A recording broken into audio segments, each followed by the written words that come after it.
Hello, everybody, and welcome back to The Advisor with Stacey Chillemi. Today, I'm very excited because we have a very special guest today on our show, and her name is Marnie Maton, and she is an author, and she's the Chief Marketing Officer of her company, and she is here today to help tell us about her book and also to talk about the blueprint of your non-negotiables, learning how about your core values, your mission, and how you can really put everything together so you could grow in your business and really achieve the dreams that you set out to want to do all your life. And she's here today to show you how. So I'm really excited to have you on the show today.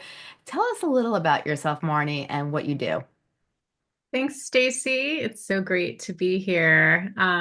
So yes, I'm currently a chief marketing officer of a healthcare company that provides access to care in underserved communities across the West. So it's just so important to have great care, and it's Yes. focused on children as well. So it's the kind of work that just really lifts me and is really aligned for my values and my professional growth. And then last year I published my first book. It's called The Vote for You Guide: How to Take Your Seat at the Table. Love it. And thank you. And it's my playbook to help women and others understand how to climb the corporate ladder, which can be wobbly for anyone. Yes. So I wrote my book to help others learn how to navigate corporate experiences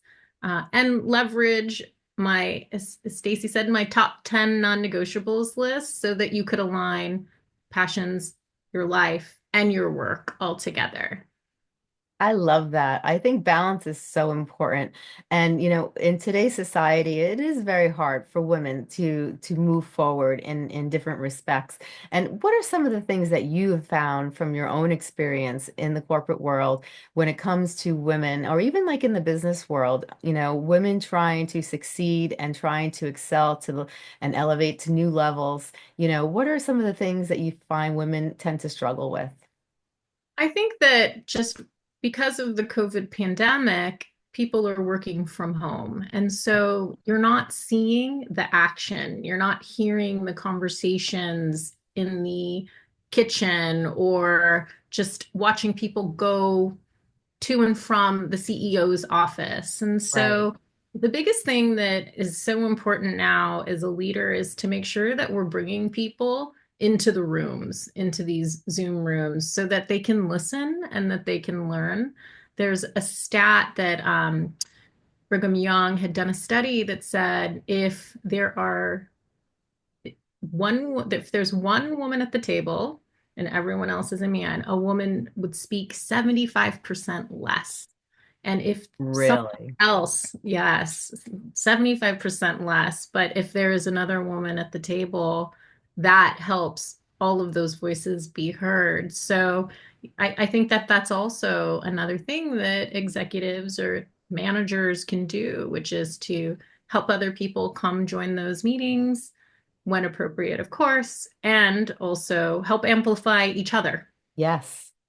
Why do you think it is that women tend to kind of hide their voice when they're in a room full of men? Do you think it's intimidating for them, or really, that they really need to work on their confidence level? What are some of the things that you see? I think that what it is it's about giving yourself the permission and knowing that you need to be a contributor. Yeah. And I got some great coaching, and it was suggested that any meeting you go to, make sure you do some prep before you go to the meeting. Know what the topic is, know what that sort of long-term goal needs to be. See where you might have a role to play in helping move that conversation, that ball down the court. And Right. so I recommend for women or anyone really, do that prep work. Come in knowing a topic you might want to cover, a question you might want to ask. And it's also suggested that if it's a 30-minute meeting, speak in the first 10 minutes, be Yeah. seen, right? I write about that. And then if it's an hour, be seen in the first 20 minutes because Right.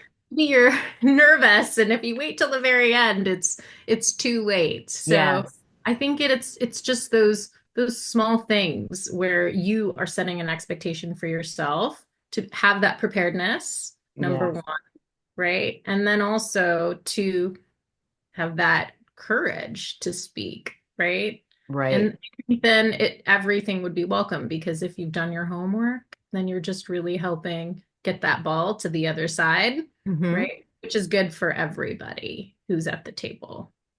I like that advice. I think that's great advice because I think if you go well prepared, you have more confidence because you have an idea of what's going on. You have your list of questions. You can relate it when you're having that discussion, which question is most appropriate, and best to ask. And I think people like when you ask questions. I think people, especially the people that are higher up on the level, they really appreciate when people take the initiative to ask questions. So it really is a benefit for a woman to, open her mouth and to speak and to ask questions, meaningful questions, not just to ask a question, but be prepared and ask meaningful questions that have good thought and that are beneficial for the conversation. That's right. Beneficial and pertinent to the business to improve Yes. results or help with the outcome. I think that you hit it on the nail. It's relevant in that moment. And I think that having the preparedness and the awareness that those are steps that you can take, right? In addition to bringing a director or a manager or a more junior associate to help also learn and watch as well, I think is the other opportunity. Right, exactly. I find too, and I see a very common problem is that people compare themselves to others. When, if you just focus on yourself and you focus Yeah. who you are, where you want to be, and not compare yourself to others, because someone could be in the business for 35 years. So of course they're going to be at a different level, Yes. and you Yes. don't really know the stories behind people. So you really can't compare yourself. And I think a lot of people in the business world do that. Women do that, men do that too, but I see it a lot, and I think it's really it's very very bad for people to do that. I think they really need to just focus on them, focus on their goals, and focus where they want to be, and not so much compare themselves to others and try to follow through what others are doing. I think you're absolutely right. I think a comparison party, if you're every day trying to compare, compete, it can be empty. And Yeah. so it really is important to have that introspection about how you want to grow as an individual, what you want to learn, who you want to be surrounded by. Those are the like tenets of my non-negotiables list, because when I looked at roles, I'm seated at a table, and at some points it had been predominantly male, and it's pretty even now because we have just a really great leadership team. And so it's really fantastic to learn from men and women. It's a very multi-generational team right now. They say you have the broadest swath of people working, right? Yeah. In the workforce, from like a Right. millennial all the way to a boomer. And so there Yeah. is so much to learn from Yes. each of those individuals who have that deep experience in the industry or have particular deep experience in finance. Like those are the things that I have found really fantastic, Yeah. having arrived at the table and then seeing all the action and being able to learn from them. So, the mentors that I have are men and women, right? Right. So the guide is really about just helping you unlock the tools you need so that you can show up in the best way you can and learn Right. from those individuals that have that expertise. So finding those guides. Yes. I like that a lot. Now, how did you come about creating this blueprint and of non-negotiables? I walk 2 mornings a week with a mommy friend that I met when our children were in the sandbox. Mhm. And she's a career coach. She works in recruiting. She's phenomenal. And we were just talking about a job search, and I was looking at a role, and it was a role that I wasn't excited about. Yeah. It was a role that was the next step. Yeah. And she said, "Hey, I did this thing a few years ago where I just like wrote down a list of things that Mhm. I wanted in my next career transition." And she had left to go do consulting, and then she wanted to go work at a university or like big museum. So she Yeah. said, "I wrote down a list." And so I said, "All right, that's a great idea. I'll write down a list." And Yeah. then as I started thinking about it, I thought just how important it is for you to give yourself the permission to create a list for yourself, Yeah. a role where you spend a majority of your time versus this is the next senior XYZ job. I got to go do that. Yes. Right. And so she was part of my inspiration. And then I started thinking through, what sorts of questions need to be asked when you create a list like Yeah. that. Right. So my non-negotiables started with, what time do you want to wake up in the morning?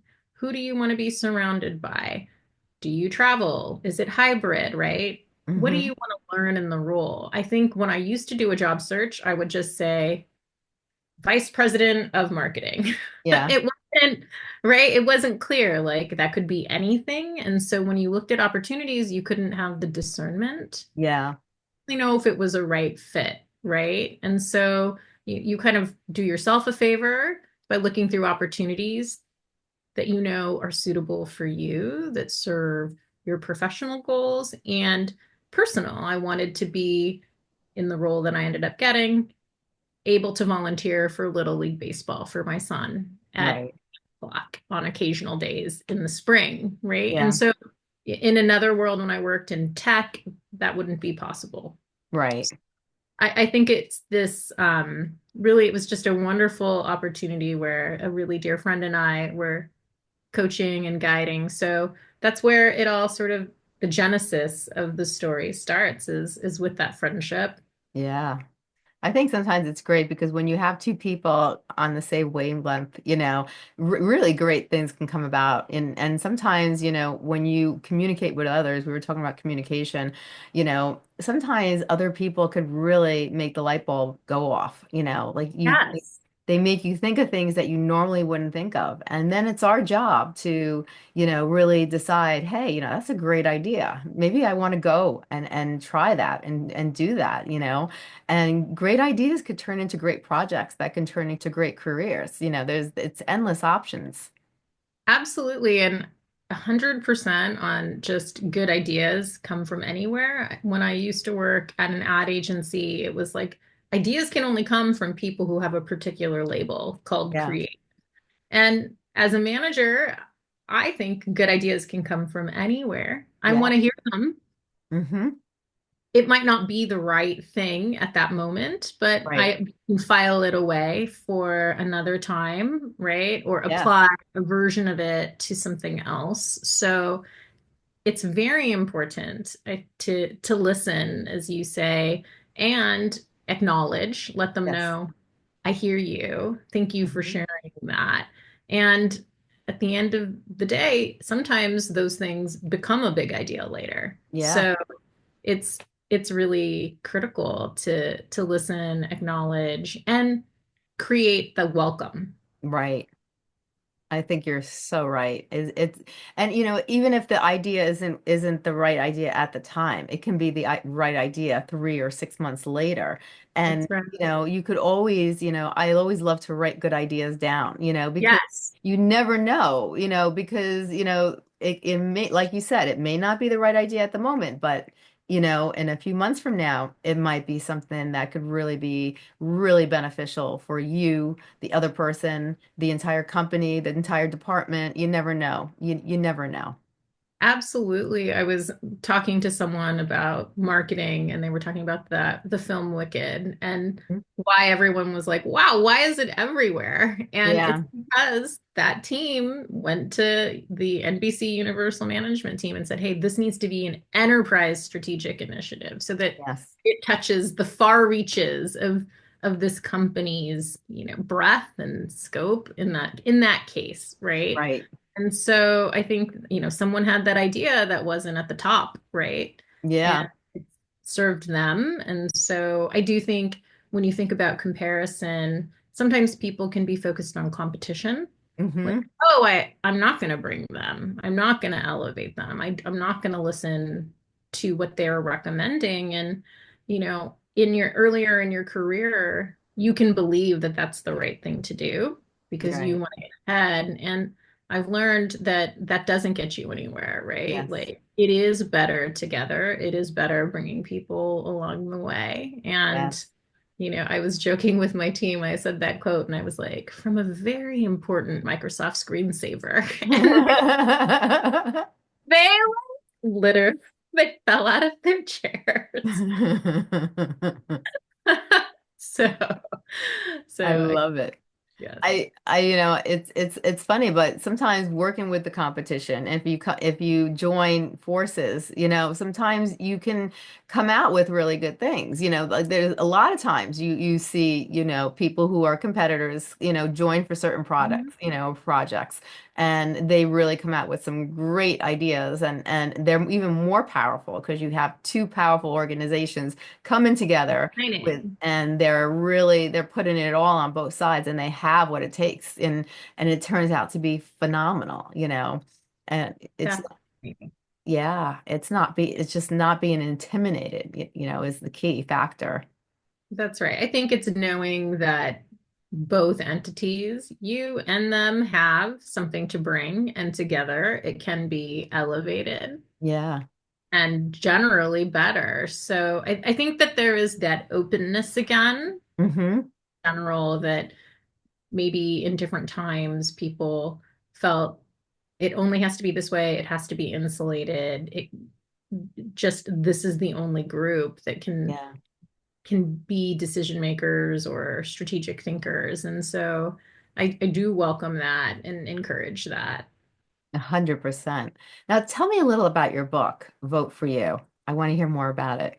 Yes, I started writing it during COVID Mhm. and I needed to take a break from Zoom. So I was working remote at a tech company based in Los Angeles, and I started thinking about how do I get to the next level? Yeah. And my boss at the time had gotten laid off during the COVID pandemic, and there were conversations about getting a promotion. And then when that time came through, I assumed the responsibilities. I didn't get the role. Oh, And so as I reflected, I thought, this is something that I need to have some introspection about, and yeah. I need to start thinking about how I can show up and build the right skill set. So I started writing this book as a career guide and a playbook to help women and anyone else who's looking to make their next move in their career and to get to the next level, which I ended up getting Good for you. after an in-between role. And then I got here and I used my non-negotiables list, which is a list of things that I absolutely wanted to have in my career and my work life, home life as well. And so I went from being unfocused and disconnected to really centered and really connected and in a role that I really enjoy. That's wonderful. Now, where can people find your book? You can find it on Amazon.com. It's called Vote for You, Take Your Seat at the Table right here, or on my website, www.marnie, M-A-R-N-I-E, Maton, M-A-T-O-N.com. I love it. Now, when it comes to some of the non-negotiables, can you share a little bit with us? Because I know there are a lot of women out there that want to climb the ladder and they struggle, and like I was saying to you earlier, a lot of women bond together to help each other climb that ladder. And some, in a world where especially in the corporate world, in the business world, there are a lot of men that women have to compete against. They want to figure out ways that they could climb the ladder and really get to the place they want to be at. Yeah, I think just, in terms of the non-negotiables, it's important to to look beyond the title and the dollars. Hmm. Those are my best advice. It's really important for you to think about what is Okay. the kind of role I want to have? What are the skills I want to learn? Who do I want to learn from? Does it Hmm. have to be in the existing industry that I'm in? How important are the dollars, Yeah. right? Someone was saying to me, "Oh, I'm looking at a new role. They're fully remote. They don't want to work in an office 5 days a week, Yeah. but they're applying for a job that's in the office for 5 days a week, Mhm. right?" And so you have to be really firm about what those things are. And the number one non-negotiable for me is about self-care. So any role that I have Yeah. to have room in the morning for meditation. I like to work on 10,000 steps. I do some Mhm. writing pages as well. Right. And I understood that that's my number one. And I worked at a global tech company in 5 time zones. And that schedule had me starting at 6 o'clock Pacific. It didn't Right. give me that time, right? Yes. Give me title, role, all of the other things. And so it's really important to know what is that one thing that needs to be true because you're going to show up whole, Yeah. without resentment, right? And willing. Yeah. So that is my advice is to know what that is for you when you go through the process. I love it. I love it. Now, when it comes to like working with women and really encouraging women, is there any advice that you can give to women to help women really, get themselves together, like where do they start? Like if you had to go from square one, and they really want to start getting their act together and they have an idea and they want to start pursuing it, what would be your advice of the first maybe one to three things that they really should start to do if they really want to work up to climbing the ladder and getting themselves to the point where they want to be. I think that like the first thing for sort of getting your ideas and your goals to hit a dream Yeah, is to really just like write down that maybe one thing in your whole day at work that you like the most, yeah. right? Hmm. And go look for more of that. Yeah. That sounds like it's a very small thing, but if you were working, I worked with a marketing manager who suddenly was doing some financial planning and marketing forecasting. It's a guy, loves spreadsheets. Hmm. So he's unlocked a component of forecasting in his personality. And I think that it helps women too, right? Yeah. So say if you lean into the thing, know what your superpower is, like know what you are the best at Yes. and lean into that, right? 'Cause Hmm. they will know you for that skill too, Right.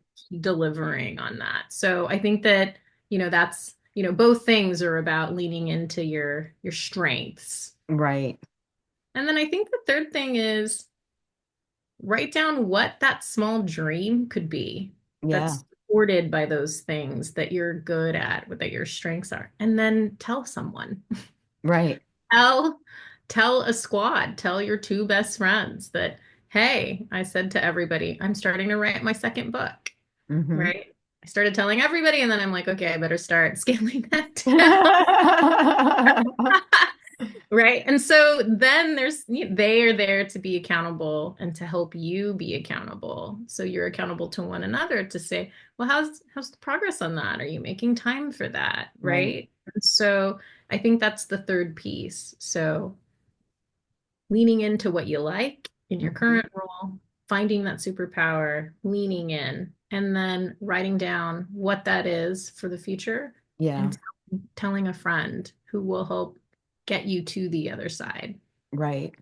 I like that a lot. Now tell us about certain projects. I know you're working on a few things. What are some of the projects that we can expect from you in the near future? Yes, I'm working on a workshop called the Non-Negotiables, Building Your Blueprint. So, talking through how you can unlock when you ask, what are those things to get started, right? The thing to Yeah. get started is finding that one thing, Yeah. right? Hmm. So, the one thing that's most important to you personally, the one thing that might be most important to you professionally. So, I have a free public workshop that you can find information on my website, Marnie Maton, later this month. It's January. And I'm also just starting to sketch out another book called Love it. Vote for You, but it's around the topic of divorce. Hmm. I love it. I love it. And that's something people struggle with. And it's a very, it's a topic that really needs to be addressed. There's a lot of issues when it comes to divorce, a lot of emotional, things that you have to go through and overcome. And, it feels like your world is crumbling and you have to like kind of build yourself back up and it takes time. But it's great to have a book like that where you can feel the relation. I'm not the only one, and then have advice and help along the way too. Absolutely. I think divorce is a lonely thing and it's like a word of mouth thing. So how do Yeah. you get a lawyer or what's the right, support group that you Yes. can find? And all you do if you search for divorce resources or find legal sources, Yeah. but don't really know, is that good? Is that bad? And so I was really lucky during my process. My sister reached out to friends of friends of friends and like Yeah. found me a guide during the process. And so Hmm. I want to create a guide that has those pieces, like what you need to build your new world around non-negotiables, right? What Yeah. finance, what sort of long-term emotional support you need to have, and Yeah. how to have a plan Yeah. to get to the other side. And for others to just know there's hope. Yes. I agree 100%. That's wonderful. Now, if we had to take today's conversation, you wanted to really emphasize on some important factors, what would be some of the things you'd like to emphasize to the listeners? I think that it's 2025, and after a busy holiday season, it's important to pause and to reflect. How do you want this year to unfold, right? Yeah. What are new things that you might want to start this Hmm. year? And think through, what are those most important things? What are your non-negotiables? And start looking through work opportunities, side hustles, Yeah. passion projects, through those things so that you can have a year that's full of the things that you really want and Yeah. enjoy. Oh, I love that. I love that. This is amazing. I think, what you talked about today was so wonderful because I think women really, long to climb the ladder. So many women that have ideas and they just don't know how to do it or they don't think they can.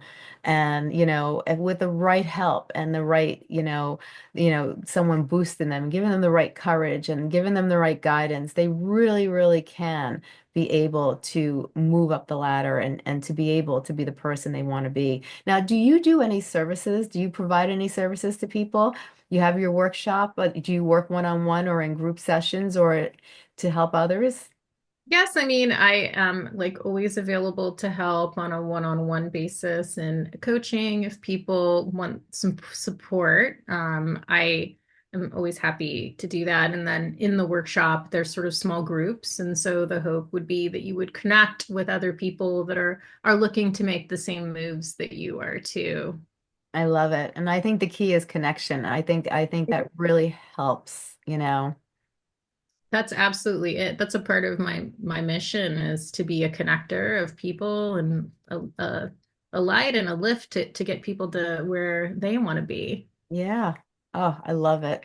This has been amazing, Marnie. I hope you'll come back on the show and we can talk some more. And I really look forward to your next book. And I can't wait. I think you are amazing. And the advice you shared today is so wonderful. And I think it's so well needed. Sometimes you just have to realize that you're not alone, that there are other people that are going through it, and that if they could do it, so can I, and I think that's what really inspires people, that they see other people with the same dream and they're like, well, if they could do it, there's no reason why I can't do it. 100%. And thank you, Stacey. I'm just looking at everything you've done too. You're an inspiration, and I just feel so lucky that we're connected because Yes. I know that I'll be able to call on you as a part of my squad. So Oh, thank same you. here. Oh, thank you so much.